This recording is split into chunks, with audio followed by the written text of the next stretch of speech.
नमस्ते बच्चों, आज आपका स्वागत है आपकी विज्ञान की कक्षा में। आज मैं कक्षा 6 का विज्ञान का पाठ ऊर्जा से आपको परिचय दिलाऊंगी। विज्ञान मतलब विशेष ज्ञान। मैं आपकी विज्ञान के अध्यापक दीपिका सिंह और आपका स्वागत करती हूँ आज की कक्षा में। चलिए, हम आज पाठ को पढ़ने से पहले कुछ चीज़ें जान लेंगे जो हम करते हैं। सुबह उठते हैं, हम क्या करते हैं? एक्सरसाइज करते हैं। एक्सरसाइज करते हैं तो क्या होता है?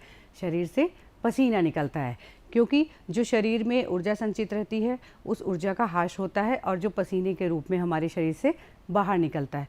तो आपने देखा कि आपको और उस दौड़ने के लिए सुबह आपको क्या चाहिए होता है? एनर्जी चाहिए होती, और वो एनर्जी आपको कहाँ से मिलती है? भोजन के रूप में मिलती है। तो आज मैं आपको वो जो भोजन से हमें एनर्जी मिलती है वो एक ऊर्जा का ही रूप है। तो आज हम ऊर्जा पाठ के बारे में पढ़ेंगे और ऊर्जा के जो विभिन्न रूप हैं उनसे भी आपको परिचय कराएंगे कि जितने भी ऊर्जा के रूप हैं उनसे आप परिचय लेंगे और जान पाएंगे कि ऊर्जा के विभिन्न रूप क्या होते हैं। जैसे कि आपको पता है, आपने भी सुना होगा कि ऊर्जा का ह्रास नहीं होता है, ऊर्जा एक रूप से दूसरे रूप में रूपांतरित हो जाती है। चलिए कुछ उदाहरण देखते हैं और उन उदाहरणों को देख करके हम समझेंगे कि कहाँ कहाँ ऊर्जा का उपयोग हम दैनिक जीवन में करते हैं।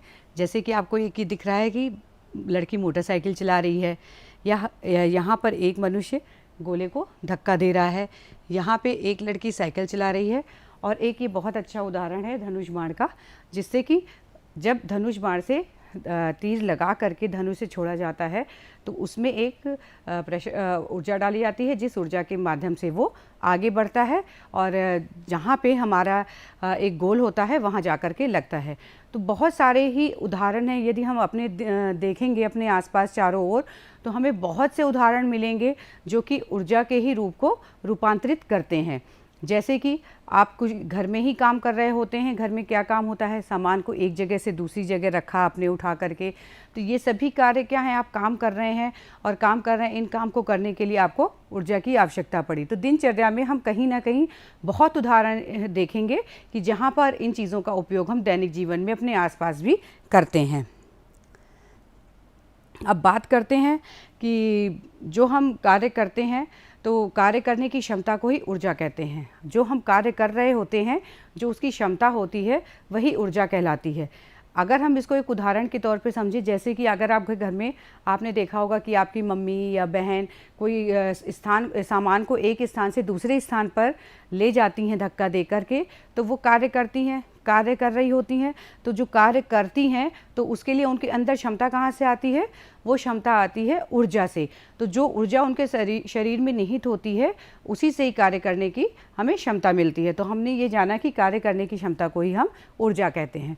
अच्छा, यदि सपोज़ करिए कि आपने किसी वस्तु को उठाया, जैसे कि ये डिब्बा है मेरे पास एक, और मैंने इसको उठाया और इसी जगह पर रख दिया, ठीक है, तो क्या ये एक तरीके से कि कहा जाएगा कि हमने कार्य किया है? या इस वस्तु को हम उठा के यहाँ ले जाएं, अपने स्थान से थोड़ा सा विस्थापित कर दें, तो कहा जाएगा कि कार्य किया गया है कि नहीं किया गया है? इसके बारे में हम समझेंगे। जैसे कि कोई भी वस्तु यदि एक जगह पर उठा करके एक ही जगह पर रख दी जाए तो ये नहीं कहा जाएगा कि वस्तु पर कार्य किया गया। यदि वस्तु अपने स्थान से थोड़ा सा विस्थापित हो जाए तो ये कहा जाएगा कि वस्तु का बल के अनुदिश विस्थापन होना। यदि वस्तु किसी बल के द्वारा एक जगह से दूसरी जगह विस्थापित हो जाए तो ये क्या कहलाता है? वस्तु का विस्थापन बल के द्वारा। तो इसी के बारे में हम आगे चर्चा करेंगे। अब वही मैंने अभी आपको बताया कि सपोज़ करिए कि हम कार्य कर रहे हैं, हमने सामान को वहीं से उठा करके वहीं पे रख दिया, और या उस वस्तु को एक जगह से दूसरी जगह धक्का दे जा करके हम उसको ले गए। तो क्या कार्य होने की शर्त कहाँ पर पूर्ण होती है? यदि वस्तु अपनी ही जगह सीमित रहे और उसका स्थान विस्थापित नहीं होता है, तो वो क्या कहलाता है कि वो कार्य की शर्तों को पूरा नहीं करता है। यदि वस्तु अपने स्थान से थोड़ा आगे विस्थापित हो जाती है, या कह लें कि कुछ दूरी को गमन कर ले तो वो उसका विस्थापन कहलाता है किसी भी वस्तु का। तो विस्थापन एक अदिश राशि है, ऐसा नहीं है कि उसके लिए दिशा या सभी चीज़ों की आवश्यकता पड़ती है, केवल विस्थापन होना चाहिए वस्तु का। तो ये कार्य की अवधारणा है जिसके लिए दो शर्तों का होना आवश्यक है। एक तो वस्तु पर बल का लगना, दूसरा बल लगाने के साथ साथ वो वस्तु अपनी दिशा से विस्थापित हो जाए। अब अगर इसको हम एक फॉर्मूले से निरूपित करना चाहें तो कैसे करेंगे? जो कार्य हमने किया है और कैसे कार्य का हम कैलकुलेशन करेंगे, किसी की वस्तु पर कैसे कार्य हमने किया है, तो उस वस्तु पर जितना बल लगेगा और बल के अनुदिश वस्तु का विस्थापन। जैसे कि मैंने आपको बताया कि कोई वस्तु, ये वस्तु है, यदि ये वस्तु इसी जगह पर रह जाती है तो इस पर कार्य नहीं माना जाएगा, क्योंकि ये वस्तु अपनी ही जगह पर टिकी हुई है। यदि इस बॉक्स को हम इस जगह से खिसकाकर इस जगह से ले आते हैं तो ये जो विस्थापन हुआ है, मतलब ये जो दूरी इसने तय की है, ये क्या कहलाएगा? कार्य कहलाएगा। यदि वस्तु अपनी जगह से थोड़ा सा जगह विस्थापित कर ले तो इसको, कार्य को W से रिप्रेजेंट करते हैं, बल को F से, और S रिप्रेजेंट करते हैं वो विस्थापन जहाँ पर वस्तु ने वो दूरी तय की है। तो इसको एक फार्मूला द्वारा लिखते हैं, W = F × S। यदि हम देखें तो बल का जो मात्रक होता है वो न्यूटन होता है और विस्थापन का मात्रक दूरी होता है। तो हम इसको, कार्य को किस मात्रक द्वारा रिप्रेजेंट करेंगे? जूल द्वारा करेंगे। किसके द्वारा करेंगे? ये देखिए दिया हुआ है, जूल द्वारा इसका मात्रक है जिसको हम रिप्रेजेंट करेंगे। और जो यदि हम बल को डाइन में लेते हैं, क्योंकि इसकी ICS यूनिट होती हैं और CGS मात्रक होते हैं, तो ICS के मात्रक के अनुसार उसे जूल के द्वारा रिप्रेजेंट करते हैं और CGS मात्रक के अनुसार बल डाइन में लेते हैं और दूरी को सेंटीमीटर में लेते हैं। तो CGS में जो कार्य का मात्रक होता है वो क्या कहलाता है? अर्ग कहलाता है। तो इस तरीके से आपने देखा कि यदि हमें कार्य की गणना करनी है किसी भी चीज़ पर, तो उस पर लगाया गया बल और बल के अनुदिश विस्थापन को लिख करके हम उसको नाप सकते हैं कि हमने, या कार्य की गणना कर सकते हैं कि हमने किसी वस्तु पर कितना कार्य किया है। तो अब बात करते हैं ऊर्जा की, क्योंकि कार्य करने के लिए मैंने आपको पाठ की शुरुआत में ही सबसे पहले बताया था कि किसी भी कार्य को करने के लिए ऊर्जा की आवश्यकता होती है। तो इसको एक परिभाषा के रूप में दिया गया है कि कार्य करने की क्षमता को ऊर्जा कहते हैं। तो ये ऊर्जा, आप विभिन्न कार्य करते हैं, जैसे कि मैंने आपको चित्र में दिखाया है, आपका दौड़ना, रस्सी कूदना, डम्बलिंग करना और बॉक्सिंग है, ये साइकिलिंग करना, दिन में आप बहुत सारे कार्य करते हैं। यदि आप देखें तो आप जो दिन भर में आपके जो पूरे दिन की चर्या होती है, उस दिनचर्या में आप जो भी कार्य करते हैं, उस कार्य को करने के लिए आपको ऊर्जा की आवश्यकता होती है। और वो ऊर्जा आपको कहाँ से मिलती है? ऊर्जा मिलती है आपको भोजन से। तो आप देख रहे हैं कि ऊर्जा का कहीं ना कहीं एक दूसरे से दूसरे रूप में परिवर्तन हो रहा है, ऊर्जा का ह्रास नहीं हो रहा है। यदि आप किसी भी कार्य को देख लीजिए, सपोज करिए हम अपने ही कार्य को छोड़ करके किसी भी मशीन के भी कार्य को देख लें, तो सभी को कार्य करने के लिए ऊर्जा की आवश्यकता होती है। जैसे यदि हम मोटरसाइकिल चला रहे हैं तो मोटरसाइकिल भी एक स्थान से दूसरे स्थान विस्थापित हो रही है और उस पर एक बल लगाया जा रहा है, तभी तो वो कार्य कर रही है कि एक जगह से दूसरी जगह जा रही है। और उस कार्य को कार्य करने के लिए उसमें या तो पेट्रोल, डीजल या कोई और ऐसे ईंधन डाले जाते हैं जिसके माध्यम से वो एक स्थान से दूसरे स्थान में परिवर्तित होती है। तो ये क्या कहलाती है? ये उसकी एक ऊर्जा ही कहलाती है। अब बात करते हैं कि ये जो ऊर्जा है, कि ऊर्जा की आवश्यकता क्यों पड़ती है?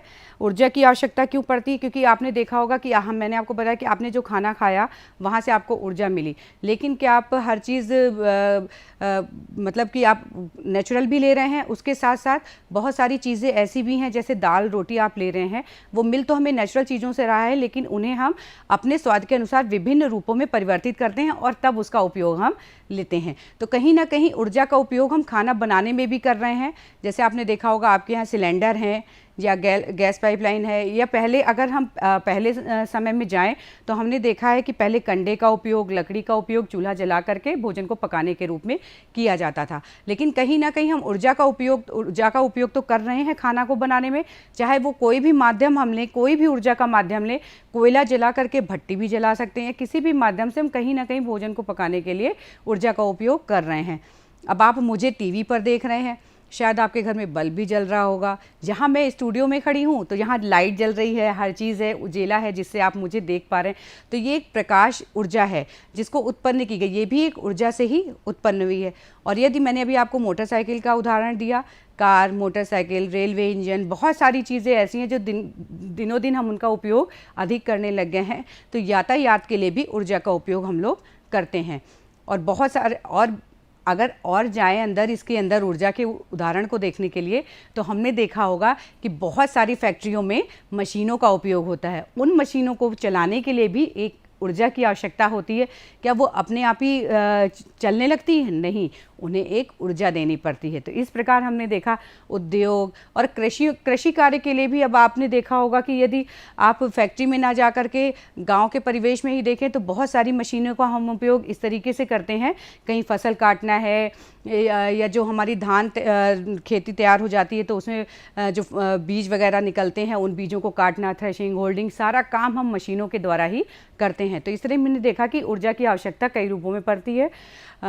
खाना बनाने में, प्रकाश के लिए, यातायात के लिए, मशीनों के लिए, उद्योग और कृषि, इन सब चीज़ों के लिए ऊर्जा की आवश्यकता पड़ती ही है।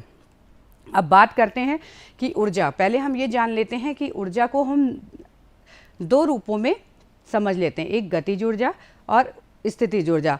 तो ये जो गतिज ऊर्जा और स्थितिज ऊर्जा है, जब आप सबसे अच्छा उदाहरण है क्योंकि आपके आसपास कहीं ना कहीं पार्क होंगे और उन पार्क में आप कहीं ना कहीं झूला झूलते हैं, तो आपने देखा है कि झूला झूलने में भी एक ऊर्जा का उपयोग होता है। तो यहाँ पर हम दो प्रकार की ऊर्जा, गतिज ऊर्जा और स्थितिज ऊर्जा, दोनों के बारे में समझेंगे। पहले हम गतिज ऊर्जा के बारे में समझ लेते हैं, फिर हम दोनों का एक दूसरे में जो रूपांतरण है उसके बारे में जानेंगे कि दोनों एक दूसरे में कैसे परिवर्तित हो जाती हैं। गतिज ऊर्जा का मतलब है वह ऊर्जा जो किसी बॉडी में उस समय तक रहती है जब वह गति में हो। जैसे कि आप साइकिलिंग कर रहे हैं तो गति में रहते हैं। जब आपने साइकिल चलाने के समय क्या देखा होगा, जब आप खूब तेज़ी से पैडल घुमाते हैं तो एक ऊर्जा संचित हो जाती है। कुछ देर बाद यदि आप पैडल चलाना बंद भी कर दें तो साइकिल कुछ ना कुछ दूरी अपने आप ही चल जाती है। वो कैसे चलती है? इसी ऊर्जा के रूपांतरण से चलती है कि कुछ दूरी तो आपने साइकिल को पैडल घुमाया, अगर स्टॉप करने के बाद भी आपने देखा कि कुछ दूरी साइकिल वो चल जाती है। तो ये एक ऊर्जा का ही रूपांतरण है जिसके द्वारा यदि आप उस पर कार्य नहीं कर रहे हैं तो भी वो ऊर्जा उसको एक स्थान से दूसरे स्थान तक ले जाती है। इसी तरीके से यहाँ पे उदाहरण के तौर पे मैंने दिया है, जब कोई वस्तु स्थिर होती है उस समय उस वस्तु की ऊर्जा उस वस्तु के गति में होने से अलग होती है। जब वस्तु गति में आती है तब उसकी कुल ऊर्जा में बदलाव आता है। तो उसकी गति, वजन आदि पर निर्भर करती है। जैसे आप देख रहे हैं कि यहाँ पर ये बच्चा साइकिल को एक ऊंचे स्लोप पे ऊंचे पहाड़ पे ले जा रहा है, फिर उसी पहाड़ के स्लोप से साइकिल को नीचे लेके आ रहा है। पहले उसने ऊर्जा दी साइकिल को ऊपर लाने के लिए, तो वो एनर्जी संचित हो गई उसके अंदर। अब वो एनर्जी निकल करके उसे एनर्जी नहीं देना पड़ रहा है साइकिल को पुश होने के लिए, तो वो साइकिल अपने आप नीचे पुश होकर के आ गई। तो ये देखा आपने गतिज ऊर्जा के बारे में। अब गतिज ऊर्जा जो है, आपने कार्य किया और कार्य करके ऊर्जा को संचित कर लिया, तो ये कह सकते हैं कि गतिज ऊर्जा को संग्रहित करके रखा जा सकता है। इसी को आगे कार्य करने के लिए हम स्थितिज ऊर्जा के रूप में परिवर्तित करते हैं कि जो कि हमारे उपयोग में आती है। तो यहाँ पे मैंने आपको बताया कि गतिज ऊर्जा को संग्रहित करके रखा जा सकता है। ऊर्जा संरक्षित रूप में रहती है, ना तो इसको बनाया जा सकता है और ना ही इसका नष्ट किया जा सकता है। इसको एक अवस्था से दूसरे अवस्था में बदला जा सकता है। इन दोनों अवस्थाओं में गतिज ऊर्जा स्थितिज ऊर्जा में बदल जाती है। ये कोई कार्य नहीं कर रहा है लेकिन इसमें कार्य करने की क्षमता आ जाती है। जैसे मैं आपको अभी जो उदाहरण दिया था कि साइकिल पहाड़ पे हमने उसको चढ़ाया तो एक ऊर्जा दी, उसमें एक ऊर्जा संचित हो गई, फिर वो ऊर्जा नष्ट नहीं होती है, उसका बदलाव हो जाता है। तो जब हम उस ढलान से नीचे आते हैं तो आपने देखा कि उस ढलान से नीचे आने पर वो स्थितिज ऊर्जा में परिवर्तित हो गई और हमें कार्य करने की ज़रूरत नहीं पड़ी, लेकिन हम आराम से नीचे आ गए। इस तरीके से आपने देखा कि गतिज और स्थितिज ऊर्जा को एक दूसरे में परिवर्तित करके हम ये जान सकते हैं कि मतलब कि ऊर्जा का ना तो ह्रास होता है और ना तो ऊर्जा को उत्पन्न किया जा सकता है। और वही कहते हैं कि जो ऊर्जा है एक से दूसरे रूप में धीरे धीरे परिवर्तित होती है। इसका अभी हम देखेंगे, बहुत सारे उदाहरण हैं जो कि हम अपने दैनिक जीवन में उपयोग करते हैं। अब गतिज और स्थितिज ऊर्जा में मुख्य अंतर यह होता है कि स्थितिज ऊर्जा किसी भी वस्तु की वर्तमान स्थिति पर निर्भर करती है, वहीं गतिज ऊर्जा वस्तु की गति पर निर्भर करती है। वस्तु में ये दोनों ऊर्जाएं अब समय आने पर आपस में बदलती रहती हैं। इस प्रकार जो है ऊर्जा एक से दूसरे रूप में परिवर्तित होती रहती है। ऊर्जा के विभिन्न रूपों में गतिज और स्थितिज ऊर्जा है, जो कि मैंने अभी आपको बताया। गतिज ऊर्जा वस्तु के पिंड के घूमने से उत्पन्न होने वाली ऊर्जा है, और बहुत सारी ऊर्जाएं हैं, जैसे भी हम पढ़ेंगे यांत्रिक ऊर्जा, प्रकाश ऊर्जा, परमाणु ऊर्जा, रासायनिक ऊर्जा, ये सभी क्या हैं? ये सभी ऊर्जा के ही उदाहरण हैं, जो कि एक दूसरे से दूसरे रूप में परिवर्तित होते रहते हैं। यांत्रिक, रासायनिक में और प्रकाश ऊर्जा में, ध्वनि ऊर्जा में, इस तरीके से कई रूपों में वो आपस में परिवर्तित होने लगते हैं। तो इन ऊर्जा के संचित रूपों का परिचय अभी हम आपको आगे देंगे। चलिए, उसको जानने से पहले हम कुछ उदाहरण देख लेते हैं, और कुछ उदाहरण के द्वारा हम समझ लेते हैं जब हम कोई चीज़ को साइकिलिंग कर रहे हैं, साइकिलिंग करने के लिए हमें खाने कहाँ से ऊर्जा मिली। देखिए, ये भोजन ही का रूप है ना, एक आइसक्रीम खाई, फिर हमने उसको साइकिल में मूव किया। मतलब एक रासायनिक ऊर्जा, भोजन में ऊर्जा किस रूप में संचित रहती है? रासायनिक ऊर्जा के रूप में। तो रासायनिक ऊर्जा को हमने गति ऊर्जा में परिवर्तित किया। इसी तरीके से सूर्य है, सूर्य भी एक प्रकार से ऊर्जा का स्रोत है। क्या करता है ये? सूर्य की ऊर्जा में भोजन का निर्माण किया जाता है पौधों में। वो प्रक्रिया आपने पूरी प्रकाश संश्लेषण में पढ़ा होगा। तो ये रेडिएंट एनर्जी है, जो कि रासायनिक ऊर्जा के रूप में, प्रकाश ऊर्जा रासायनिक ऊर्जा के रूप में परिवर्तित होती है। इसी तरीके से एक देखिए, ये केमिकल है, मतलब यहाँ पे ये डीजल या पेट्रोल स्टेशन है, जो कि कार में डाला जा रहा है। तो कार एक स्थान से दूसरे स्थान में मूव कर रही है। तो आपने देखा कि जो रासायनिक ऊर्जा है, जो केमिकल है, वो एक रसायन तो है ना। रासायनिक ऊर्जा को कैसे गाड़ी की ऊर्जा में परिवर्तन किया जा रहा है। उसी तरीके से इलेक्ट्रिकल एनर्जी को थर्मल एनर्जी में, थर्मल एनर्जी मतलब बहुत सारे कार्य करने के लिए लाइट जलाते हैं, फ़ैन जलाते हैं, और बहुत सारे काम, पानी गर्म करते हैं हीटर में।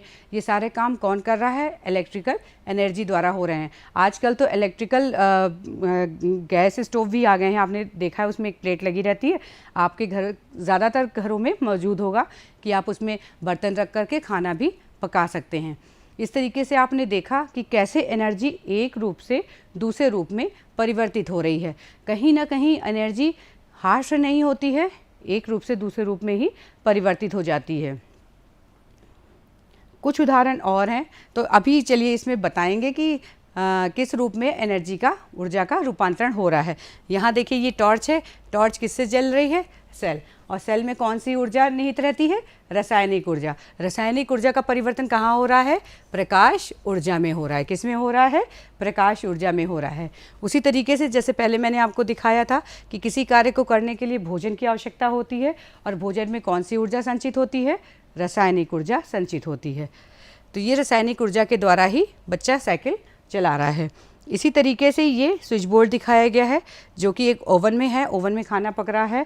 तो ये क्या है? ये इलेक्ट्रिकल एनर्जी है। इलेक्ट्रिकल एनर्जी को हीट एनर्जी में परिवर्तित करके भोजन को पकाया जा रहा है। एक उदाहरण ये देखिए, ये है पेट्रोल स्टेशन, जिससे कार चल रही है। यहाँ पे भी रासायनिक ऊर्जा को गति ऊर्जा में बदला जा रहा है। यहाँ पे क्या है बताइए आप लोग? ये भी एक इलेक्ट्रिकल स्विच है, जिसके द्वारा बल्ब को जलाया जा रहा है। तो ये इलेक्ट्रिकल एनर्जी को किस में चेंज किया जा रहा है? प्रकाश ऊर्जा में चेंज किया जा रहा है। यहाँ पे सूर्य की ऊर्जा है, और ये पेड़ दिखाया गया है, जहाँ पर कि भोजन का निर्माण हो रहा है।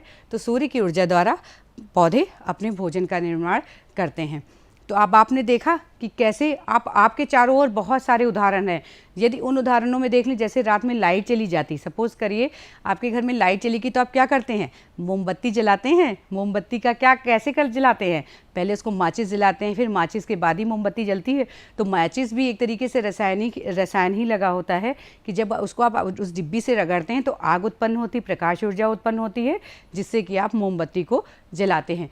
इस तरीके से आप बहुत सारे उदाहरण हैं। यदि आप अपने चारों ओर देखेंगे तो पाएंगे कि ऊर्जा कहीं ना कहीं एक से दूसरे रूप में परिवर्तित हो रही है, और बहुत सारे उदाहरण आपको इसके मिलेंगे। अब बात करते हैं यांत्रिक ऊर्जा की। यांत्रिक ऊर्जा क्या होती है? आपने दीवार में कोई भी वस्तु, फोटो फ्रेम टांगने के लिए क्या करते हैं? कील ठोकते हैं। यहाँ देखिए, कील ठोकने का दिखाया जा रहा है।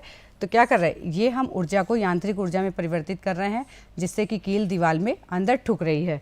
या फिर आप बचपन में आप लोगों ने बहुत सारे गुलेल खेली होंगी। उस गुलेल में आप क्या करते हैं?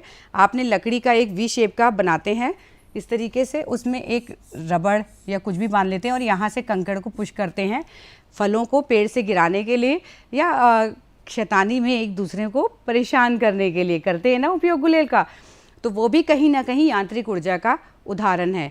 और सबसे अच्छा उदाहरण है एरो का, जो तीर कमान होता है, कि जैसे कि तीर में आपने ऊर्जा डाली, उसके अंदर जो यांत्रिक ऊर्जा आई तो तीर निशाने पे लगता है। इसी तरीके से बहता हुआ पानी भी जो होता है उसमें भी एक यांत्रिक ऊर्जा का ही कार्य होता है जिससे कि पानी बहता है। तो आपने यहाँ देखे कि यांत्रिक ऊर्जा के कितने सारे उदाहरण हैं, जैसे रेलगाड़ी, गतिमान वायु, खिंची हुई रबड़, खिंचा हुआ तीर कमान और बहता हुआ पानी, ये सभी यांत्रिक ऊर्जा के उदाहरण हैं। और अगर यहाँ पे हम देखें हथौड़े का अगर उदाहरण हमने यांत्रिक ऊर्जा के लिए लिया है, तो एक चीज़ और यहाँ पे देखेंगे कि एक ऊर्जा कहीं ना कहीं यहाँ पर और कार्य कर रही है। कैसे? जब हम हथौड़े को दीवार पे ठोक रहे होते हैं तो हमारे अंदर की ऊर्जा भी उसमें उपयोग में आती है, जो कि हमने खाना खाया है रासायनिक ऊर्जा के रूप में हमारे शरीर में संचित हुई है। तो इस तरीके से हम कह सकते हैं कि ऊर्जा का धीरे धीरे कहीं ना कहीं परिवर्तन होता रहता है एक रूप से दूसरे रूप में। चलिए अब बात करते हैं रासायनिक ऊर्जा की। रासायनिक ऊर्जा क्या है? ये बहुत सारे रूपों में काम आती है। अभी आपको मैंने उदाहरण दिया आपकी माचिस का। माचिस सभी के घरों में उपलब्ध होती है। जब आप माचिस को जलाते हैं तो क्या होता है? माचिस का जलाने का उपयोग आप बहुत चीज़ों में करते हैं, गैस जलाने के लिए भी करते हैं, आग जलाने के लिए करते हैं, लेकिन वो सोचिए क्या उसमें आग अपने आप उत्पन्न हो जाती है? नहीं, उसमें कुछ रसायन लगे होते हैं, उन रसायन की वजह से ही वो माचिस की तीली आग पकड़ती है। तो जिसमें कि प्रकाश ऊर्जा का भी भंडारण होता है। जब आप देखते हैं माचिस जलाते हैं तो क्या होता है? वो जलती ही है, किसी चीज़ को जलाती भी है और एक ऊर्जा और अंधेरे को प्रकाश में बदल देती है और एक प्रकाश ऊर्जा का भी निर्माण करती है। जैसे सूखी लकड़ी में भी आप रासायनिक ऊर्जा का भंडारण होता है। जब आपने किसी सूखी लकड़ी में भी माचिस की तीली से आग लगाया, क्योंकि जो माचिस की तीली है वो भी एक लकड़ी ही है, लकड़ी के ऊपर ही रसायन लगाया जाता है, तो वो भी एक प्रकाश ऊर्जा उत्पन्न करती है लकड़ी जलने पर। तो इस प्रकार आपने देखा कि एक और उससे क्या होता है, हमने माचिस की तीली में आग लगाई और लकड़ी में भी आग लगाई, लेकिन उस लकड़ी के द्वारा हमने कुछ कार्य भी किया, जैसे कि भोजन पकाया। तो उससे क्या कहेंगे कि वो ऊर्जा किससे, प्रकाश ऊर्जा से किस में बदली? थर्मल ऊर्जा में चेंज हुई। वो थर्मल ऊर्जा मतलब एक हीट दी और हीट देने से ही खाने को पकाया गया, तो वो थर्मल ऊर्जा कहीं ना कहीं उस रासायनिक ऊर्जा में संचित हो गई। अब आगे हम देखते हैं कि भोजन का रासायनिक रूप में भंडारण होता है। जैसे सौर ऊर्जा के रूप में भी आपको बताया कि पौधों में भोजन बनता है, तो भोजन में भी रासायनिक ऊर्जा के रूप में भंडारण होता है। भोजन से शरीर को ऊर्जा मिलती है। आपने देखा कि जो हमारे अंदर रासायनिक ऊर्जा के रूप में भोजन संचित होता है उससे भी हमें ऊर्जा मिलती है। फिर भाप इंजन, बहुत सबसे शुरुआत में भाप इंजन आए और भाप इंजन से हमने देखा कि कैसे यांत्रिक ऊर्जा में उसे परिवर्तित किया गया। तो इंजन एक स्थान से दूसरे स्थान में रेलगाड़ियों को, लोगों को लाने ले जाने का कार्य करने लगी। फिर धीरे धीरे इंजन, पेट्रोल, ये सब रासायनिक ऊर्जा ही हैं, जो रासायनिक ऊर्जा का हम उपयोग अपनी दिनचर्या में करने लगे, जो कि यांत्रिक ऊर्जा में परिवर्तित करके इनका उपयोग हम करते हैं। और तो आपने देखा कि रासायनिक ऊर्जा किन किन चीज़ों में पाई जाती है। वो ईंधन जो एक गाड़ियों को चलाने के लिए काम आते हैं, जैसे पेट्रोल, डीजल वगैरह हैं। उसके साथ साथ भोजन को पकाने के लिए भी ऊर्जाओं का उपयोग किया जाता है, वो भी एक रासायनिक ऊर्जा है। और एक माचिस सबसे अच्छा उदाहरण है कि जो कि सबके घरों में निश्चित ही उपलब्ध होगी। बात करते हैं ध्वनि ऊर्जा की। आप मुझे ऊर्जा की चीज़ों के बारे में कैसे समझ रहे हैं?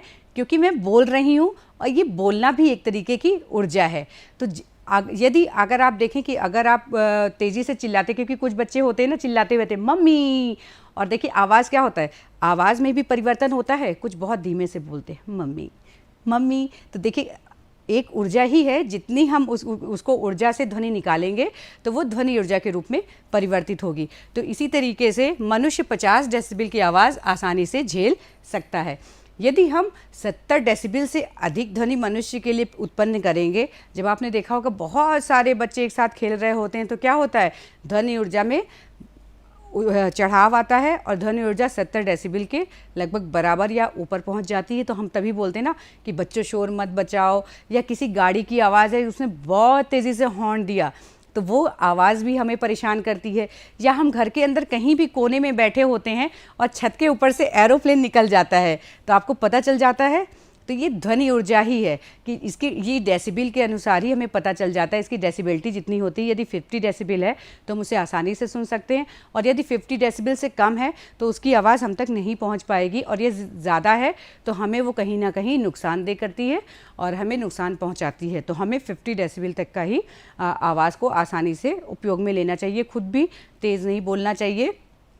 तो ये है आपकी ध्वनि ऊर्जा का उदाहरण। और बहुत अच्छा उदाहरण आपने देखा होगा कि बादलों की गर्जन कैसे हम तक पहुंच जाती है, क्योंकि उसमें सबसे ज़्यादा उसकी डेसिबिलिटी इतनी ज़्यादा होती है कि वो आसमान में आवाज़ करते हुए हम तक अपनी आवाज़ को कैसे पहुंचा देते हैं। तो आपने देखा ध्वनि ऊर्जा का। और सबसे अच्छा इसको चेक करने का ध्वनि ऊर्जा का उदाहरण है जो आपके टोंग होता है, आपके प्रयोगशाला में है। जब आप उसको दबाएंगे तो वो ध्वनि ऊर्जा इधर से उधर परिवर्तित होगी, और उसको आप बिल्कुल कान के पास ले जा करके सुनेंगे तो उसकी कंपन महसूस होगी। तो ये पता चलता है कि ये ध्वनि ही कार्य कर रही है। इस प्रकार हम देखते हैं कि ध्वनि में कार्य करने की क्षमता होती है। तो आपने जाना ध्वनि ऊर्जा के बारे में। आते हैं प्रकाश ऊर्जा पर। रात होती है तो बहुत डर लगता है। डर लगता है कि नहीं? कहते हैं मम्मा बल्ब जला दीजिए, अंधेरे कमरे में रहने से दिक्कत होती है। तो ये अंधेरा हमें कैसे नहीं खलता है? क्योंकि हमारे पास प्रकाश ऊर्जा उपलब्ध है। टॉर्च के द्वारा हम बल्ब जला लेते हैं। नहीं बल्ब हुआ, लाइट चली गई, अचानक से हम कैंडल नहीं जला पाए, तो हम अपने फ़ोन के अंदर भी उपस्थित टॉर्च को जला लेते हैं। कहीं ना कहीं ये एक ऊर्जा है जो हमें ऊर्जा के रूप में ही प्रकाश दे रही है, दूसरी ऊर्जा के रूप में प्रकाश दे रही है, और घर को प्रकाशित करती है, हमारे डर को दूर करती है। और यदि देखें, ये तो प्रकाश ऊर्जा हमारे चारों ओर है, और सबसे प्राकृतिक स्रोत ऊर्जा का कौन सा माना जाता है? सूर्य माना जाता है। माना जाता है ना, जब सूर्य निकल आता है तो बहुत अच्छा लगता है कि दिन आ गया, चलो हम सारे कार्य बिना डर के कर सकते हैं, क्योंकि प्रकाश ऊर्जा बहुत ही आवश्यक ऊर्जा है। और ये प्रकाश ऊर्जा का उपयोग कहाँ कहाँ होता है? भोजन बनाने में किया जाता है। सबसे ज़्यादा उपयोग इसका भोजन बनाने में होता है। इस प्रकार से एक ऊर्जा है ऊष्मीय ऊर्जा। ऊष्मीय ऊर्जा भी हम भोजन बनाने के लिए, आपको मैंने बताया कि विभिन्न प्रकार के रासायनिक तत्वों का उपयोग करते हैं और जिससे भोजन बनता है। और इसी प्रकार जो है ऊष्मीय ऊर्जा के द्वारा, मतलब प्रकाश में ऊष्मीय ऊर्जा उपस्थित होती है जिसके द्वारा भोजन पकाया जाता है। हाँ, आपको एक एग्जाम्पल और दूंगी। जो जेम्स वॉट ने भाप के इंजन का आविष्कार किया था और रेलगाड़ी चलाई थी, तो ये ऊष्मीय ऊर्जा का ही सबसे अच्छा उदाहरण है। विद्युत ऊर्जा आपने अपने घरों में देखा है, लाइट, फैन वगैरह, ये सारे विद्युत ऊर्जा के उदाहरण हैं। चुंबकीय ऊर्जा, क्योंकि पृथ्वी के अंदर भी एक चुंबक है, और उसके अलावा भी हमारे घरों में चुंबक कहीं ना कहीं बहुत चीज़ों में उपस्थित होता है। यदि फ्रिज का डोर देख लें तो आप जब बंद करते हैं तो उसमें भी मैग्नेट लगा होता है जिसके द्वारा दरवाजे बंद हो जाते हैं। उसके साथ साथ जो हमारी धरती के अंदर चुंबक उपस्थित होता है, क्योंकि दिशाएं बहुत मुख्य कारण होता है कि दिशाओं का हम पता कैसे करते हैं। तो हमारे पास एक तरीके से एक मैग्नेट होता है, उस मैग्नेट में दिशाएं लिखी होती हैं जो पृथ्वी के मैग्नेट से कनेक्ट करती हैं, तो फिर हमें दिशाओं का ज्ञान हो जाता है, जिसे चुंबकीय सुई कहते हैं। आपकी प्रयोगशाला में उपस्थित है, और यहाँ पर भी देखिए चित्र में बनी हुई है कि कैसे आप इसको रख दीजिए तो ये निश्चित दिशा सूचक बन जाती है कि हमें पता चल जाता है कि हम किस दिशा में हैं। तो चलिए, आपको मैंने विभिन्न प्रकार की ऊर्जा के बारे में बताया। आज हमने सीखा कि कार्य करने की क्षमता को ऊर्जा कहते हैं, और कार्य तथा ऊर्जा का मात्रक जूल्य होता है। यदि विस्थापन शून्य होगा तो कार्य नहीं माना जाएगा। और ऊर्जा के विभिन्न रूपों की चर्चा की है: यांत्रिक ऊर्जा, रासायनिक ऊर्जा, ध्वनि ऊर्जा, प्रकाश ऊर्जा, ऊष्मीय ऊर्जा, विद्युत ऊर्जा और चुंबकीय ऊर्जा। अब इसमें निम्नलिखित में सही पर चिन्ह लगाना है। जो सही है उस पर सही, और जो गलत है वो गलत। किया गया कार्य बल के परिणाम पर निर्भर नहीं करता है, करता है, तो ये क्या होगा? गलत होगा। ध्वनि ऊर्जा नहीं है, ध्वनि भी एक प्रकार की ऊर्जा है, इसलिए ये गलत होगा। टॉर्च का सेल प्रकाश एनर्जी का स्रोत है।